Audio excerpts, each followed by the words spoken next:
कोई chief minister सी billion सी कोई मियामना मतिक चादब chief minister ने हाइबसी कोई कया हन्ना हायरे अदुबु मखा ताना सिगुंबा मथों खंगब मथों उतबा मथों मरम खंगब सरकार सिदा अमुहन से चैलु पामदे अदुने कोई मणिपुर दे लेबो प्रजा मियामदा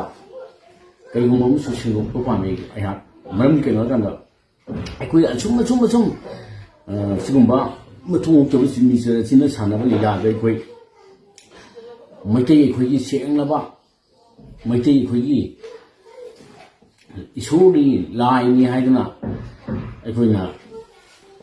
इकाई खुमै पर रेस्पेक्ट तौबा अखोगी मपारी मैतै इपा इपुसिंगी मपारी अथोइबा पिबारेन इनिंथौ महाराज लेसियम सनाजौबु अखोई मियामना रेस्पेक्ट तौदुना इनिंथौ अमनि हाइना रेस्पेक्ट तौरंबा सिबु बिलियन गुबा मथों उतबा बिलियन अरुण पुलिस कया थों कया चथदुना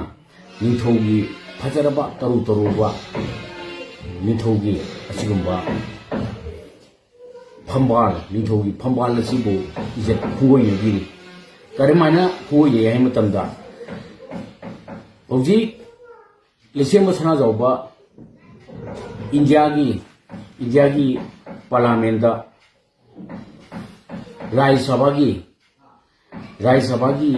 म्यूट इलेक्शन कंटेस्ट तौना नेशनल पार्टी की इंडिया की मेनलैंड इंडिया की political party national political party BJP की टिकेट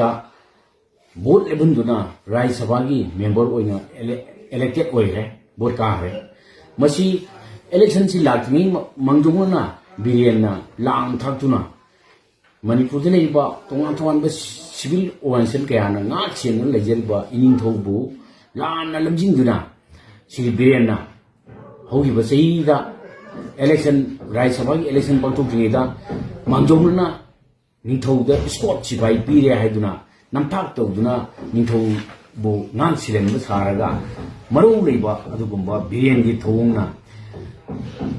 अदुगुंबा सिविल ऑर्गेनाइजेशन मयामना सेन लेरिबा निंथौगा अखोई तोना खुनाना दुना लेरिबा निंथौगा सिविल सोसाइटी ऑर्गेनाइजेशन सिंगिगा नाक तानबिदंत बिलियन स्कॉट आना मंगदौना स्कॉट पीरगा निंथौदा अमु तपना स्कॉट पीरबा मतुंगा मु टिकेट पिसलगा नेशनल पार्टी मयांगी अदुगुंबा लौनम नमथाक तौबा मयांगी मरुना भारत लेंगा की नेशनल पॉलिटिकल पार्टी बीजेपी की टिकेट पिसलगा राज्यसभा की एमपी की कैंडिडेट इलेक्शन थी असिगुंबा पॉलिटिकल पार्टी अमगी कईगुंबा अफब लंबीदा अदुफौ इलेक्शन थेंगनरगाजु अदुफौदा इंडिपेंडेंट थगटपिरमोना निथौबो अदुगुंबा पॉलिटिकल पार्टी मयाम लेबा इंडिया मनुंगदा मणिपुरसु पॉलिटिकल पार्टी मयाम लेरिसिदा हजि बीजेपी की टिकेट वोट का एमपी हौजी निंथौनी हाइबदा अखोई माकु रेस्पेक्ट तौब ngमोय मरम केनोगा मसिदी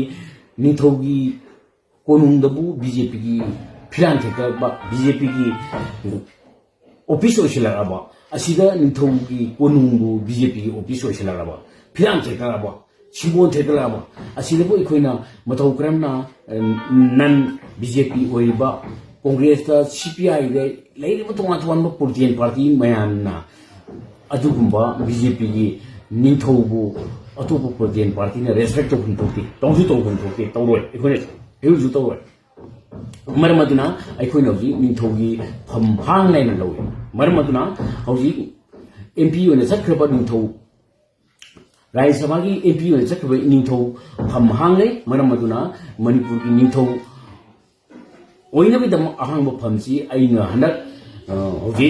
inner Manipur parliamentary constituency vote लेप्सरीब कईगुंबा वोट कादब